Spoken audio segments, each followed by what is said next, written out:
Olá a todos! Vamos seguir com a leitura do 20.000 Léguas Submarinas, parte 2. Hoje é dia da leitura do capítulo 6. Eles continuam viajando por diferentes mares e hoje eles vão para o arquipélago grego. Vamos lá? No dia seguinte, 12 de fevereiro, o Nautilus voltou à superfície. Quando subi à plataforma, Ned Land e Conseil vieram me fazer companhia. Já estamos no Mediterrâneo, anunciei. Impossível, duvidou Ned Land. Estava com o Capitão Nemo na cabine do timoneiro quando atravessamos o túnel subterrâneo que liga os dois mares, afirmei. Observe, Ned, você que conhece a costa baixa que se estende para o sul, é a grega. Ned observou o horizonte, concordou espantado. É verdade, estamos no Mediterrâneo. Em seguida ficou sério. Pediu. Professor, vamos conversar onde ninguém possa nos ouvir? Já sabia o assunto. Sentamos sobre o casco. Diga, Ned. É muito simples. Estamos na Europa. Vamos fugir antes que os caprichos do capitão nos levem para algum lugar distante da civilização. Vocês lembram que, na história toda, o Ned Land só tá querendo ir embora. Ele não aproveita a viagem do mesmo jeito que os demais tripulantes, principalmente que o professor Aronnax. Ele quer ir embora, para ele não tem essa de experiência interessante nenhuma. E agora que eles estão no mar Mediterrâneo, próximo da Europa, que foi de onde eles saíram, ele entende que chegou a hora deles fugirem. Esse tipo de observação me constrangia, falou Aronnax.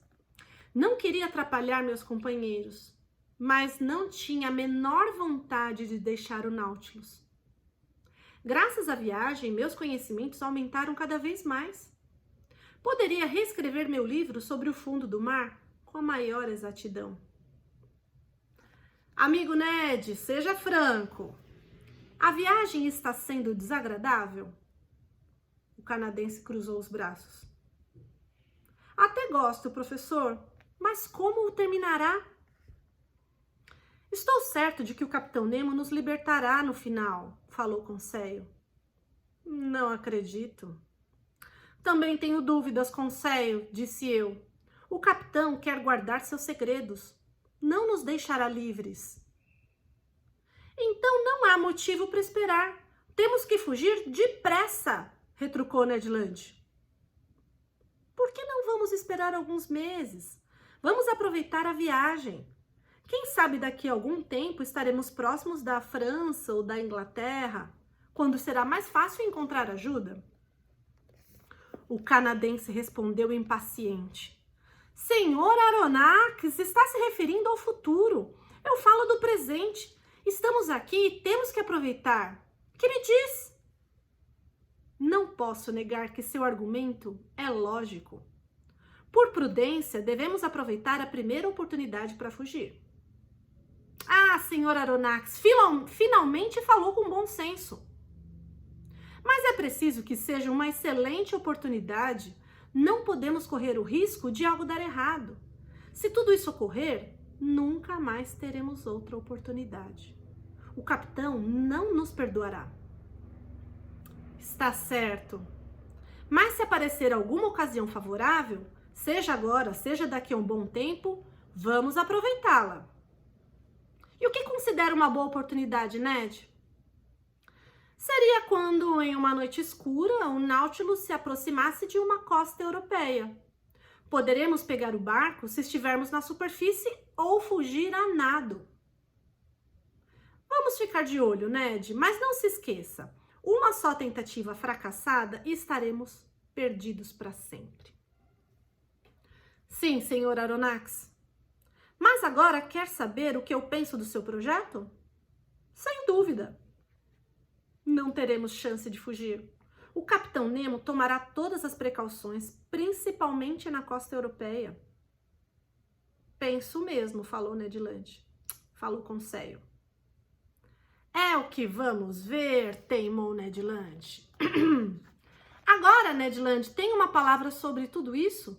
Se houver chance, iremos com você. A conversa terminou. Para grande desespero do canadense, os fatos confirmaram minhas previsões. Talvez por desconfiar de nós, talvez por ficar longe dos inúmeros navios que passam pelo Mediterrâneo, o capitão manteve o Nautilus sempre longe da costa. No arquipélago grego, só tive a oportunidade de conhecer a ilha Carpathos. Pretendi estudar os peixes do arquipélago, mas no dia 14 os painéis do salão conservaram-se hermeticamente fechados. O Nautilus tomara a direção da ilha de Creta. À noite, encontrei o capitão no salão. Estava pensativo e preocupado. Depois, finalmente, mandou abrir os painéis e observou o mar. Subitamente, surpreendi-me com uma aparição inesperada. Entre as águas surgiu um homem, um mergulhador com uma bolsa de couro na cintura.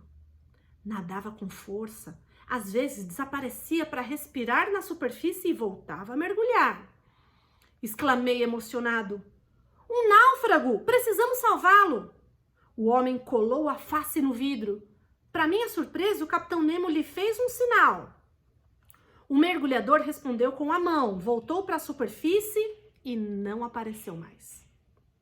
"Não se preocupe", disse o capitão. "É Nicholas, apelidado de O Peixe. É bem conhecido na região. Um mergulhador corajoso. A água é seu elemento. Vive mais nela do que na terra. É capaz de nadar até Creta."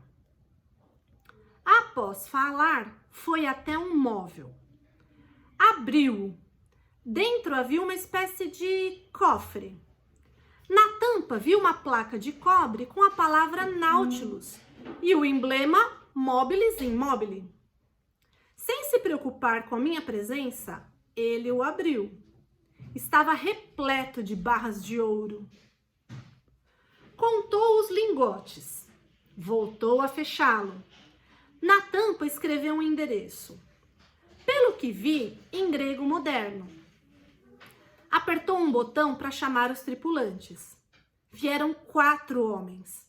Com certa dificuldade, levaram o cofre para fora do salão. Percebi que o içavam pela escada de ferro. Içar é puxar de baixo para cima. O capitão voltou-se em minha direção. "Disse alguma coisa, professor?" "De maneira alguma, capitão." "Nesse caso, tenha boa noite." Saiu. Intrigado, fui para o meu camarote. Deitei sem conseguir adormecer. Tentei estabelecer uma relação entre o aparecimento do mergulhador e o cofre cheio de ouro. Pelo movimento do submarino, percebi que voltávamos à superfície. Ouvi o barco ser lançado ao mar e o ruído dos remos. 2 horas mais tarde, também ouvi quando voltou.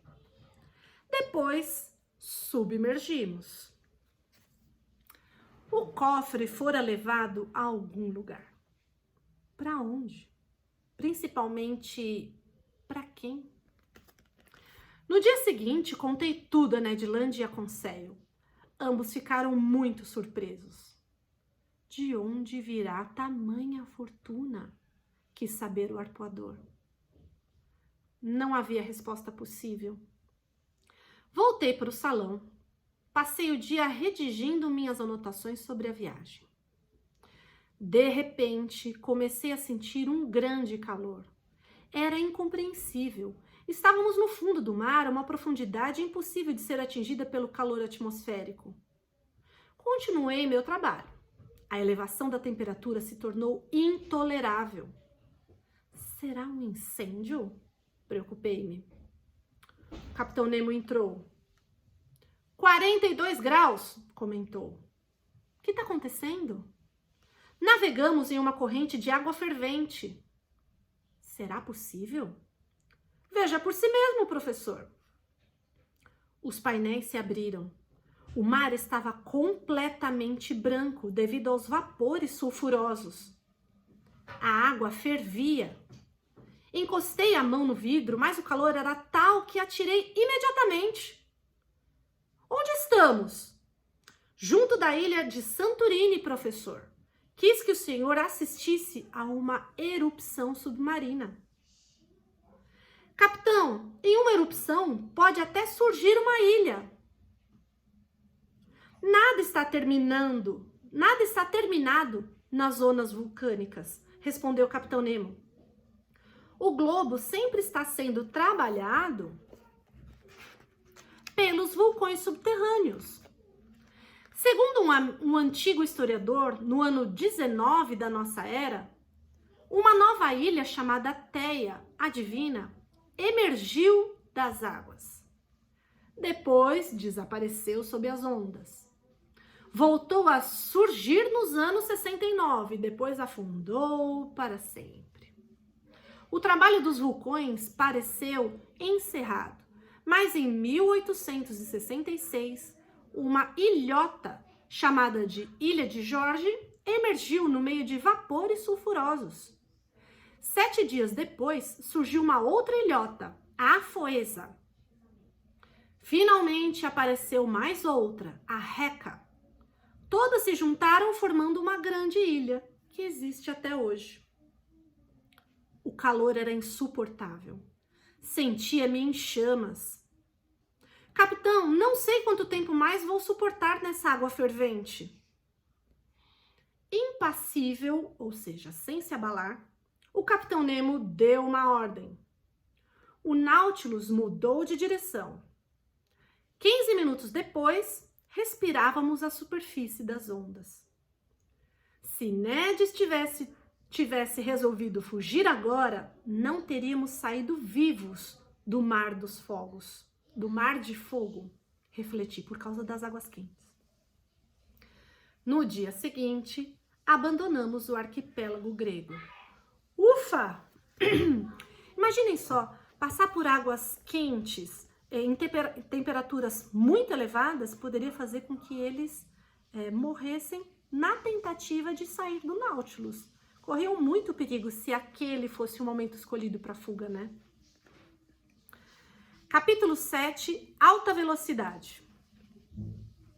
Mar azul por excelência, o grande mar dos hebreus, o mar dos gregos, o Mare Nostrum dos romanos, repletas de laranjeiras, aloés, cactos e pinheiros, enquadrados em rudes montanhas, sua costa possui um dos mais saudáveis climas do mundo.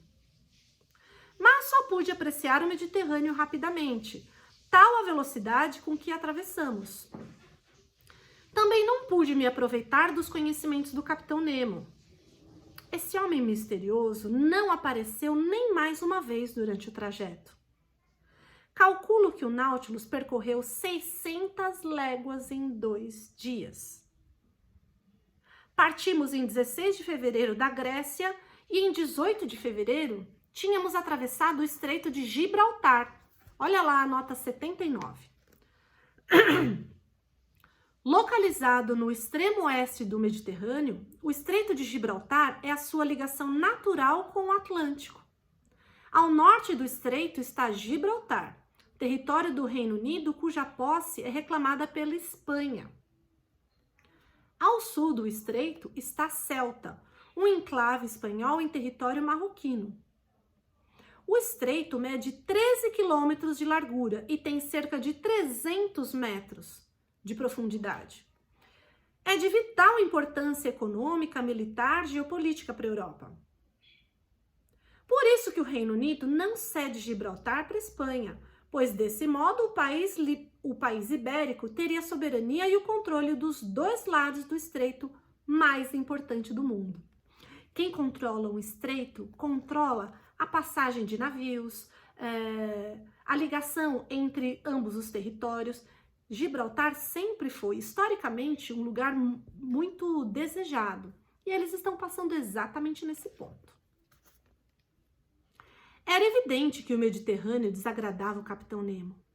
Talvez lhe trouxesse muitas recordações, até mesmo saudade. Aborrecido, Ned Land teve que renunciar a seus planos de fuga. Eu e Conseio pudemos ao menos observar os peixes através dos painéis de vidro, embora tivéssemos a sensação de olhar pela janela de um trem em alta velocidade. Admirei principalmente os atuns de dorso azul escuro. Dizem que seguem o trajeto dos navios, cuja sombra fresca procuram nos dias de calor. Nadavam em formação triangular como certos bandos de aves cuja velocidade igualavam. Quanto aos mamíferos, vi 2 ou 3 cachalotes na zona do Adriático. Estão lembrados que são cachalotes? São baleias. 2 ou 3 baleias na zona do Adriático, alguns delfins e também uma dúzia de focas de ventre branco. Passamos pela Sicília e pela costa da Tunísia. Na noite de 16 para 17 de fevereiro, atravessamos uma área de muitos desastres. Da costa argelina francesa, muitos navios já naufragaram. O Mediterrâneo pôde parecer um lago comparado ao Pacífico, mas é caprichoso. Um dia está calmo, no outro as ondas se elevam furiosas, agitadas pelos ventos. Vi muitos destroços espalhados pelo fundo do mar. Alguns, de tão antigos, já estavam incrustados de corais. Outros revestidos de uma simples camada de ferrugem. Âncoras, canhões, caldeiras, pás de hélices, balas, cilindros quebrados, cascos abandonados na água. Alguns navios tinham ido a pique com os mastros erguidos. Pareciam prestes a continuar a viagem. Quantas embarcações desaparecidas, quantas vidas! Talvez a solução de muitos mistérios estivesse no fundo daquele mar. Lembrei-me do Atlas, desaparecido havia 20 anos, sem pistas. Seu casco estaria lá, coberto de ferrugem? Depois dos navios, tive uma visão admirável. As ruínas do Templo de Hércules, completamente submerso. Em seguida, deixamos o Mediterrâneo para entrar no Atlântico. O Oceano Atlântico, esse a gente conhece. Bom, nesse capítulo eles comentam como é fascinante encontrar esses navios, vários navios naufragados que deixaram e que carregam tantas histórias. Até então era impossível conhecer tão a fundo o que poderia ter havido com tantos naufrágios. Mas nessa viagem eles conseguem se deparar bem de perto com o resto dessas embarcações e com tudo que elas deixaram para trás. Encerramos assim o capítulo 7 e seguimos daqui a pouco com os próximos capítulos. Até mais!